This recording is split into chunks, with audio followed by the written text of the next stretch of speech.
Welcome, my friend, and today we're cooking a classic, and that is a slow cooker pot roast. So this is actually one of those things that you can do on even a weekday or a weeknight if you plan to prep it ahead. So we'll talk about that in just a second. But right now I've got a hot pan. I'm going to add some neutral oil, and that's a hot pan because it immediately started smoking. So I'm going to pull it off to the side.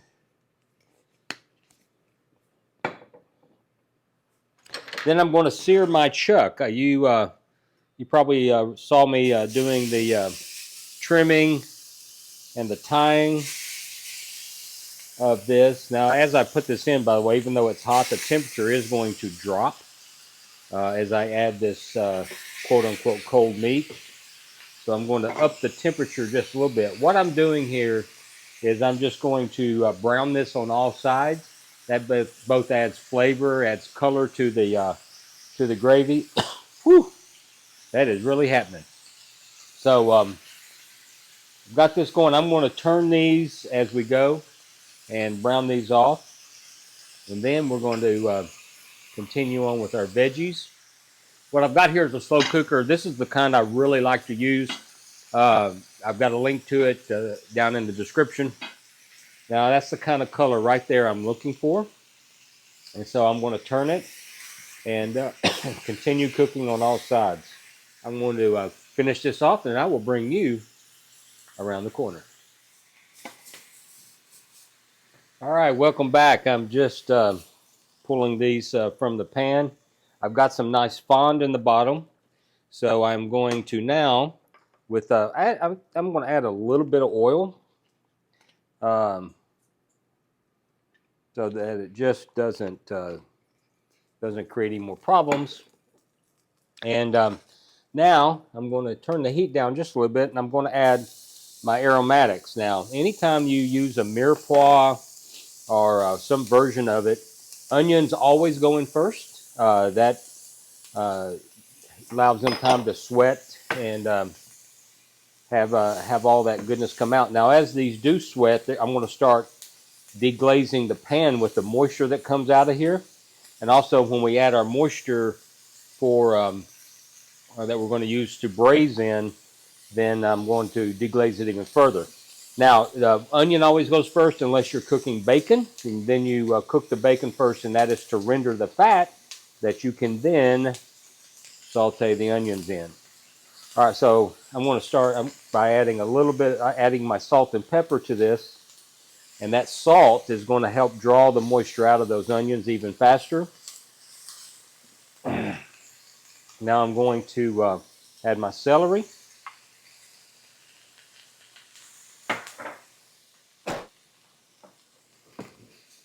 Now this flour is going to cook with this and help thicken it as it cooks in the crock pot. So if you're doing this on the weekend, my mother used to do this both before there were slow cookers and afterwards.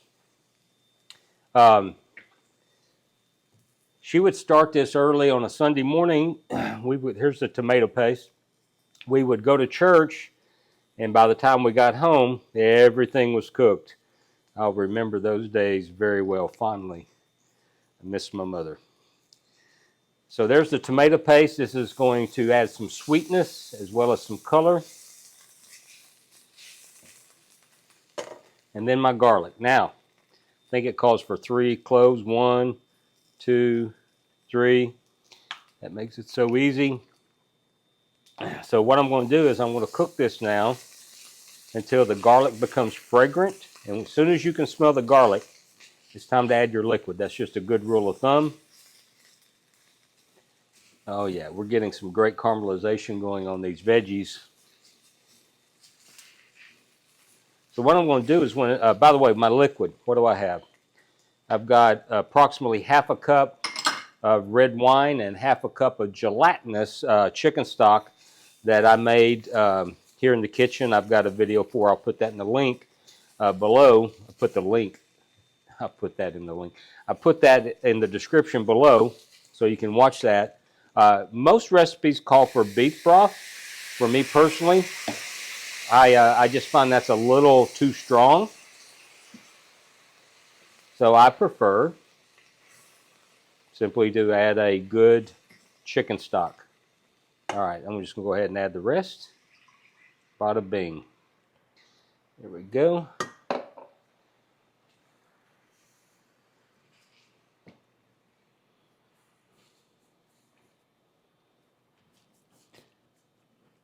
So I'm going to let this cook just a minute, and then we're going to, I need to add some thyme. I'm scraping now to further deglaze that pan. Oh yeah, that's coming up very nicely.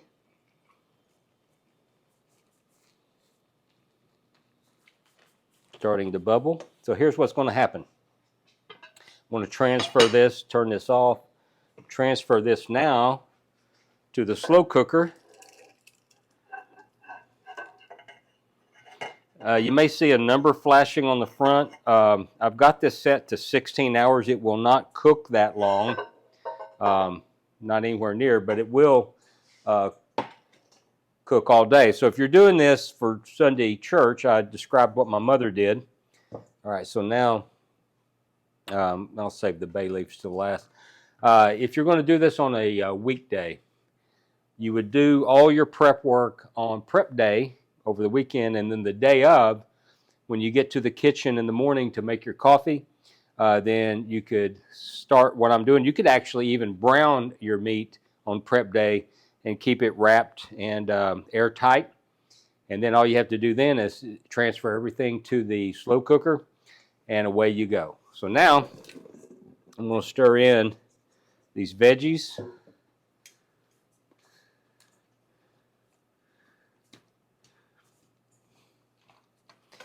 Make sure they're all coated with the goodiness.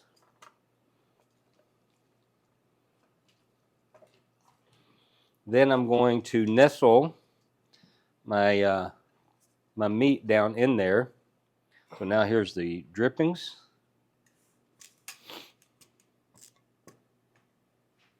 And so what I'm going to do now, we're doing a braise. This is what this is. Braise is where you you don't smother the meat in liquid. You just raise it up to part of the side. And so I don't have enough liquid. So what I'm going to do, I'm just fixing to go off camera, and I'm going to grab some more chicken stock, and I will be right back.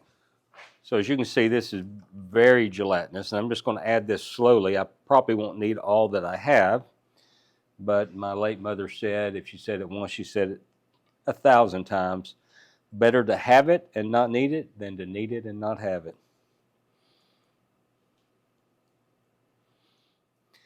I think that's going to be good right there. Now I'm going to put the cover on, and I'm going to hit the go button.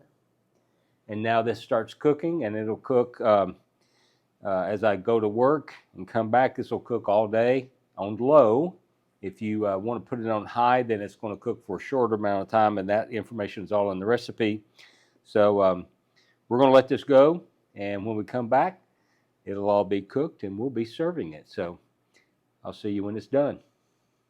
All right, my friend, we are ready to go with some slow cooker pot roast. So it's been cooking now for about 9.5 hours. I've got it on the warm setting right now. Ooh, it is so luscious. So what I'm going to do first is I'm just going to pull out the roast itself. And then I'm going to put it on this plate. The reason I'm not putting it directly on the cutting, ooh, it's so tender. It's about to, good thing I have strings on it, seriously, because it was falling apart. I'm not putting it straight on the cutting board because any juices that come out while it's resting, I want to capture those for the sauce. So what I'm doing now is I'm going to take a piece of aluminum foil and make a tint. I'm going to tint this thing. Now, is it shiny side? Which way does it go? Now, studies show that it doesn't matter, but my mama used to say you put the shiny side where you want the heat to go, so I do what my mama said. Let me know in the comments which way you like to go with it. All right, so what I'm looking at now is a a bunch of juice. Now, just so you know, I went at some point during the cooking, I added some more liquid because I thought it was just getting a little too dry. So I do have an abundance of liquid that I'm going to have to season and reduce. But right now, what I want to do is I want to get the veggies out, and I've got a slotted spoon here. I'm going to let that drain. And I am going to simply put it on my serving platter. My serving platter, speaking of my mama, was I inherited this. By the way, there's a couple of the bay leaves. Let me get those out while I'm getting. She loved Fiesta ware. Oh my goodness, she had a whole collection. And she would buy me Fiesta ware as gifts for birthdays and Christmas when I got to be an adult, and you have everything you want or need, and so this was her way of showing love, was buying Fiesta ware. Let me get those bay leaves out.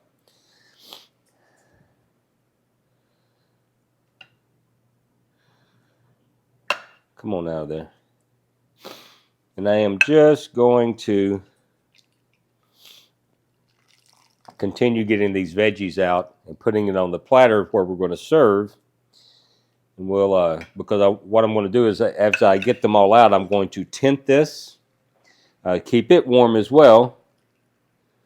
Come on, drain, baby. Then we'll get to finishing the sauce. Then we'll carve and plate the meat, and then we'll be ready to have a dinner reminiscent of Sunday dinner after church. So let me get this done. I'll bring you back when I'm finished.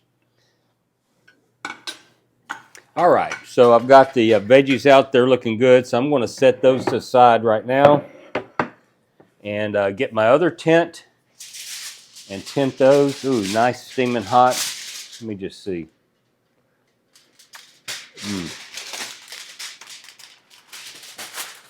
I love Yukon Gold.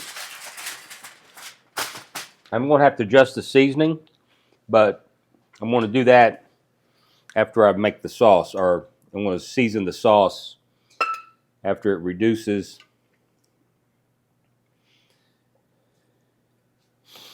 Now, this is a rustic dinner, so I'm not planning to strain this, so it's going to have bits of our mirepoix in there, and that's okay. All right, I think that's all we're going to do. Let me get this over here and make sure I'm where I want it. Now I want to bring this to a boil as rapidly as possible so that it can start reducing. And I'm also the roux doesn't actually activate until it comes to a boil. Same with cornstarch slurry, for example. It's the same way. All right. So I keep this in its roux. I make a head and keep it either in the freezer or the refrigerator. This has been the refrigerator, so it's solid right now. And I'm going to just shave off some pieces because increase the surface area. It'll melt quicker into the actual broth, and we'll get our sauce thickened a little faster. Now I'm guessing, pure speculation, that this is going to be enough. This is my tasting spoon. That this is going to be enough to do the job. But again, that is speculation. So we'll have to see. We got more roux if we need it. So I like my sauce to be nappe, even on and you can tell that it is not nappe. Nappe means it'll coat the back of a spoon. You can draw your finger through it and it'll leave a line. I'm going to go grab some more roux. Okay, so I instantly got more thickness there. Let's take a look and see how we're doing. Okay, a little better, a little better. I like mine just a little bit thicker. So I'm going to add a little more roux. There we go. Now there it is. So now if you wanted to add a little dairy, like some cream or something like that, you certainly could. I'm going to leave the beefiness in there without diluting it. Get that turned off. Now, I'm going to taste for seasoning.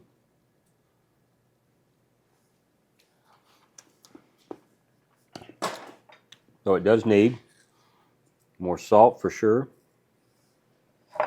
Maybe a little bit of pepper.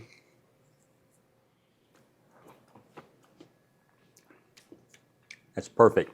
So look, what we have now is our sauce is ready. I'm going to turn this back to a low so it'll keep warm while I actually carve this roast beef. I'll take the tin off.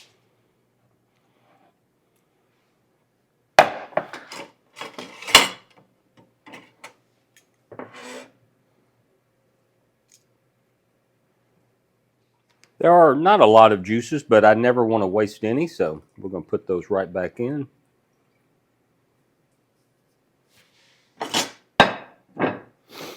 And first, I have to clip. Remember the strings we put on to hold it together. Good thing we did because I could see how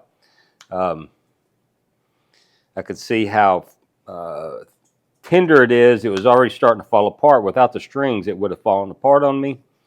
Again, not the end of the world, but I want to make a little bit prettier presentation than just hunks of meat that fell off the bone. Boneless, you know, but you know what I mean. Tender enough to fall off the bone.